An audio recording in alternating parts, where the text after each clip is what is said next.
మంచి ఆఫర్ ఇచ్చాడు, చాలా తక్కువకి ఇస్తున్నాడు అని చెప్పి వాడు చెప్పిన మాటలు నమ్మి బుట్టలో పడతాం, తర్వాత గోతిలో పడతాం, హాస్పిటల్లో పడతామండి. బిర్యానీ, అన్లిమిటెడ్ బిర్యానీ 50కి 100కి 150కి 200కి కూడా అన్లిమిటెడ్ బిర్యానీ. కొన్ని చోట్ల అయితే ముక్కలు కూడా అన్లిమిటెడ్. అప్పటికప్పుడు తెలియదు, కానీ తర్వాత హాస్పిటల్లో పడ్డాక ఏమేమి పోయినాయి అనేది అప్పుడు చెక్ చేసుకోవాల్సి ఉంటుందండి. ఎస్, నిజమే చెప్తున్నాను. ఒకటి కాదు, రెండు కాదండి, అంటే కిలోల్లో కాదు, టన్నుల్లో 20-30 టన్నుల మాంసాన్ని రీసెంట్గా పట్టుకున్నారు. హైదరాబాద్లో ఓల్డ్ సిటీ ఏరియాల్లోనూ ఇంకా అవుట్స్కట్స్ ఉంటాయి కదండి, ఆ ఏరియాల్లో వీళ్ళు ఏం చేస్తున్నారో తెలుసా? ఎందుకు పనికిరాని ఉంటాయి చూడండి, వాటిని అన్నిటినీ కూడా జీవాలనండి స్టోర్ చేసి ఉంచుతున్నారు.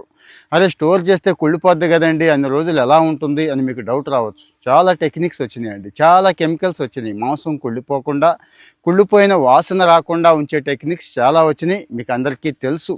పాలు, చుక్క పాలు కూడా లేకుండా మంచి పాలు ఎలా తయారు చేస్తున్నారు సింథటిక్స్తో, తెలుసు కదా. ఇక ఈ మాత్రం చేయలేరా? చేసేస్తున్నారు. మనం ఏం చేస్తున్నాం? ఆశపడుతున్నాం. వాడేం చేస్తున్నాడు? మొత్తం తీసుకొచ్చి అదే వడ్డిస్తున్నాడు అన్నట్టు. ఇంకా క్యాటరింగ్ అండి, 100, 200, 400 మందికి క్యాటరింగ్ ఇచ్చే టైంలో మనం జనరల్గా చూసుకునేది ఎవడు ప్లేట్ రేటు తక్కువ వేస్తాడు అని చూస్తాం కదా. ఇది కూడా అంతే. వాడు తక్కువకి ఇస్తున్నాడు అంటే ఎక్కడి నుంచి తెచ్చిస్తాడు? ఎలా పడుతుంది వాడికైనా? ఒకసారి ఆలోచించారా ఎప్పుడైనా? ఇంక తర్వాత వచ్చి ఎక్కువగా నార్త్ ఇండియాలో వాళ్ళు అంటే ఈ తల, కాళ్ళు ఇలాంటివి తినరండి. మనలో చాలామందికి కాళ్ళ చారు, తలకాయ మాంసం అంటే చాలా ఇష్టం కదా.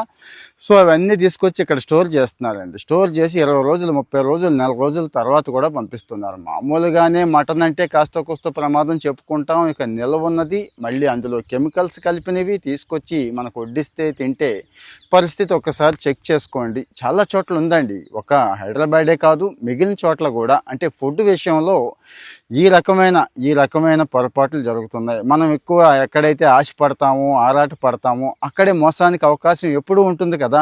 మన ఆశ, మన ఆరాటం వాళ్ళకి పెట్టుబడి అవుతుందనే విషయం తెలిసిందే. సో మరి నాన్ వెజ్ ₹1 తక్కువ వస్తుంది, రూపాయి కాదు, సగానికి సగం తక్కువ వస్తుంది. ఇదిగో మంచి ఆఫర్ ఉంది, అన్లిమిటెడ్ పెడుతున్నాడు. ఎవడైనా కానీ అన్లిమిటెడ్ పెడుతున్నాడు, సగానికి సగం తక్కువ పెడుతున్నాడు అంటే ఎక్కడ తెచ్చి పెడతాడండి?